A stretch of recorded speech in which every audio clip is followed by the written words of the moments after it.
সন্ত্রাসবাদ নির্মূল করে ছাড়বে ভারত। মন কি বাতে অপারেশন সিন্দুরের জয়গান প্রধানমন্ত্রীর। জঙ্গি ও তাদের মদতদাতাদের কঠিন জবাব দেওয়া হবে বলেন তিনি। নিহতদের পরিবারকে আশ্বাস দিয়ে বলেন, ন্যায় বিচার আপনারা পাবেনই। অপারেশন সিন্দুর নিয়ে ফের একবার বার্তা প্রধানমন্ত্রী নরেন্দ্র মোদীর। তার মাসিক রেডিও অনুষ্ঠান মন কি বাতেও তিনি জানালেন, সন্ত্রাসবাদ শেষ করতে ভারত বদ্ধপরিকর। একই সঙ্গে দেশের সেনাবাহিনীকেও বাহবা দিলেন নিকুট নিশানায় পাকিস্তানের জঙ্গি ঘাঁটি ধ্বংসের জন্য। প্রমাণ হিসাবে ধ্বংস হওয়া লস্কর ঘাঁটির ছবিও দেখান প্রধানমন্ত্রী মোদী।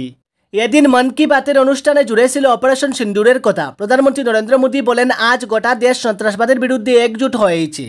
তাদের মধ্যে রাগ থাকলেও রয়েছে দৃঢ় চেতনা। আজ প্রত্যক্ষ ভারতীয়র শপথ হলো সন্ত্রাসবাদ শেষ করা। অপারেশন সিন্দুরে দেশের 3 বাহিনীর অসাধারণ দক্ষতার প্রশংসা করে প্রধানমন্ত্রী মোদী বলেন, যে নিখুঁত ও সঠিকভাবে আমাদের বাহিনী জঙ্গিদের ঘাঁটি ধ্বংস করেছে তা প্রশংসনীয়। অপারেশন সিন্দুর শুধু সামরিক মিশন ছিল না, এটা পরিবর্তিত ভারতের দক্ষতার ছবি। এই ছবি গোটা দেশের মধ্যে দেশাত্মবোধ জাগিয়ে তুলেছে, দেশকে তিরঙ্গায় রাঙ্গিয়ে তুলেছে। দেশ জুড়ে তিরঙ্গা যাত্রা, নবজাতক শিশু কন্যাদের সিঁদুর নামকরণের মতো উদ্যোগকেও সাধুবাদ জানান প্রধানমন্ত্রী। জঙ্গি ও তাদের মদতদাতাদের কঠিন জবাব দেওয়া হবে বলেন তিনি। নিহতদের পরিবারকে আশ্বাস দিয়ে বলেন, ন্যায় বিচার আপনারা পাবেনই। মন কি বাত অনুষ্ঠানে তিনি বিগত কয়েক বছরে কাশ্মীরের ব্যাপক উন্নতি নিয়েও কথা বলেন। কিভাবে বিগত বছরে জম্মু কাশ্মীরের পর্যটন বেড়েছে, যুব সম্প্রদায়ের জন্য কর্মসংস্থানের সুযোগ তৈরি হয়েছে, তা তুলে ধরেন প্রধানমন্ত্রী। তিনি জানান, পহেলগাঁওয়ের জঙ্গি হামলায় এই উন্নয়ন রুকাতে শত্রুদের চেষ্টা ছিল বলে দাবি করেন। উত্তর পূর্ব ভারতের করিডোর সংকটের জন্য নেহেরু ইন্দিরাকে দায়ী করলেন হিমন্ত বিশ্ব শর্মা। প্রশংসা প্রধানমন্ত্রী মোদীর মেক ইন্ডিয়া নীতির। অসমের মুখ্যমন্ত্রী হিমন্ত বিশ্ব শর্মা সম্প্রতি নীতি আয়োগের 10ম গভর্নিং কাউন্সিল বৈঠকে বক্তব্য রাখতে গিয়ে ভারতের প্রাক্তন প্রধানমন্ত্রী পণ্ডিত জওহরলাল নেহেরু এবং ইন্দিরা গান্ধীর কৌশলগত ব্যর্থতাকে উত্তর পূর্ব ভারতের ভূ রাজনৈতিক বিচ্ছিন্নতার জন্য দায়ী করেছেন। তিনি বলেন, ইতিহাসের এই ব্যর্থতাগুলোর ফলে আজও উত্তর পূর্ব ভারতের ভৌগোলিক করিডোর দুর্বল থেকে গেছে। তিনি বলেন, ভারতের স্বাধীনতার আগে অসম ছিল একটি সমৃদ্ধ রাজ্য। তার মাথাপিছু আয় ছিল জাতীয় গড়ের চেয়ে বেশি। তখন ডিব্রুগড় থেকে বর্তমান বাংলাদেশের চট্টগ্রাম পর্যন্ত রেল যোগাযোগ ছিল এবং ব্রহ্মপুত্র নদ ব্যবহার করে চট্টগ্রামের মতো বন্দরগুলির সঙ্গে জলপথে ব্যবসা চালানো হতো। তবে 1947 সালের দেশভাগের পর এই সমস্ত সংযোগ রাতারাতি বিচ্ছিন্ন হয়ে যায় উল্লেখ করেন মুখ্যমন্ত্রী। ফলে অসমকে বাকি ভারতের সঙ্গে সংযুক্ত রাখতে কেবল একটি সরু এবং দুর্বল করিডোর শিলিগুড়ি চিকেন নেক অবশিষ্ট থাকে। তিনি অভিযোগ করে বলেন, চট্টগ্রাম পার্বত্য এলাকা যেখানে 97% মানুষ অমুসলিম ছিলেন, তা সত্ত্বেও সেগুলি পূর্ব পাকিস্তানের অন্তর্ভুক্ত করা হয়। 1947 সালের 15ই আগস্ট রাঙ্গামাটিতে চাকমা নেতারা ভারতীয় পতাকা উত্তোলন করলেও পণ্ডিত নেহেরু তাদের আবেদন উপেক্ষা করেন। নেহেরুর এই নীরব সম্মতি একটি ঐতিহাসিক ভুল ছিল, যা উত্তর পূর্ব ভারতের আন্তর্জাতিক বাণিজ্যিক প্রবেশদ্বার চিরতরে বন্ধ করে দেয়, শর্মা বলেন।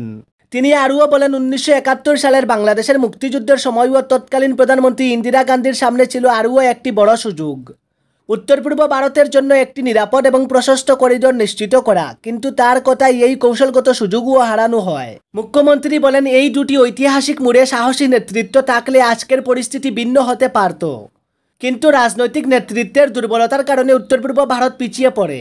অন্যদিকে মুখ্যমন্ত্রী প্রধানমন্ত্রী নরেন্দ্র মোদীর প্রশংসা করে বলেন, আজ মোদীর দূরদর্শী নেতৃত্বে অসম এবং উত্তর পূর্ব ভারত ইতিহাসের বন্দিত্ব থেকে মুক্ত হচ্ছে। তিনি বলেন, অসম আজ দক্ষিণ পূর্ব এশিয়ার প্রবেশদ্বার হয়ে উঠছে। জলপথ পুনরুজ্জীবন, সংযোগ ব্যবস্থা এবং অবকাঠামো উন্নয়নের মাধ্যমে রাজ্যটি বিকশিত ভারতের গুরুত্বপূর্ণ অর্থনৈতিক ফ্রন্টিয়ার হিসেবে পুনঃস্থাপন পাচ্ছে। তিনি আরও বলেন, এই অঞ্চলকে উন্নয়নের সম্পূর্ণ সম্ভাবনায় পৌঁছাতে হলে আমাদেরকে নিবেদিত ট্রান্সপোর্ট ও লজিস্টিক করিডোর, জলপথের পুনর্জাগরণ, গুরুত্বপূর্ণ রেল পরিকাঠামো, শিল্পের জন্য মালবাহী ভর্তুকি ও দীর্ঘমেয়াদী প্রণোদনা, সাশ্রয়ী ও নির্ভরযোগ্য বিদ্যুৎ এবং উপযুক্ত মূল্যের সমীকরণ ব্যবস্থা চালু করতে হবে। তিনি বলেন, উত্তর পূর্ব ভারত শুধুই প্রান্তিক নয়, বরং এটি একটি কৌশলগত, অর্থনৈতিক ও সাংস্কৃতিক সীমান্ত।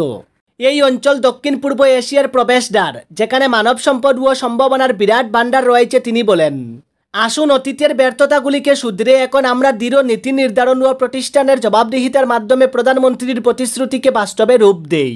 এই প্রেক্ষাপটে চীনা সফরকালে বাংলাদেশের অন্তর্বর্তী সরকারের প্রধান মোহাম্মদ ইউনূসের একটি মন্তব্য বিশেষ বিতর্কের সৃষ্টি করে। তিনি বলেছিলেন, ভারতের পূর্বাঞ্চলের 7টি রাজ্য, যাদের 7 সিস্টার বলা হয়, তারা সম্পূর্ণ ল্যান্ড লক। সমুদ্রে পৌঁছানোর কোনো পথ তাদের নেই। আমরাই একমাত্র সাগরের প্রহরী এই অঞ্চলের জন্য। ফলে এটি চীনা অর্থনীতির একটি এক্সটেনশন হওয়ার বিশাল সম্ভাবনা তৈরি করে। এই বক্তব্যে উত্তর পূর্বের বহু মানুষের মধ্যে ক্ষোভ সৃষ্টি হয়। পরবর্তীতে ভারতের পররাষ্ট্রমন্ত্রী এস জয়শঙ্কর প্রতিক্রিয়া জানিয়ে বলেন, ভারতের আছে উপসাগরীয় অঞ্চলে প্রায় ৬,৫০০ কিলোমিটার দীর্ঘ উপকূল রেখা, যা এই অঞ্চলে সর্বাধিক। ভারত ৫টি বিমস্টেক দেশের সঙ্গে সীমা ভাগ করে এবং সংযুক্ত করে তাদের। ভারতীয় উপমহাদেশ ও এশিয়ানের মধ্যে যোগাযোগে ভারতই প্রধান ভূমিকা পালন করে। উত্তর পূর্ব ভারত এখন বিমস্টেকের সংযোগ কেন্দ্র হয়ে উঠছে, যেখানে রাস্তাঘাট, রেলপথ, জলপথ, গ্রিড এবং পাইপলাইনের বিস্তৃত নেটওয়ার্ক গড়ে উঠছে। এই বার্তা দিয়ে মুখ্যমন্ত্রী হিমন্ত বিশ্ব শর্মা ভবিষ্যতের জন্য একটি নতুন দৃষ্টিভঙ্গি তুলে ধরেছেন। উত্তর পূর্ব ভারতের সম্ভাবনা আর বন্ধ নয়, এখন দরকার কৌশলগত সাহস ও নীতিগত অঙ্গীকার।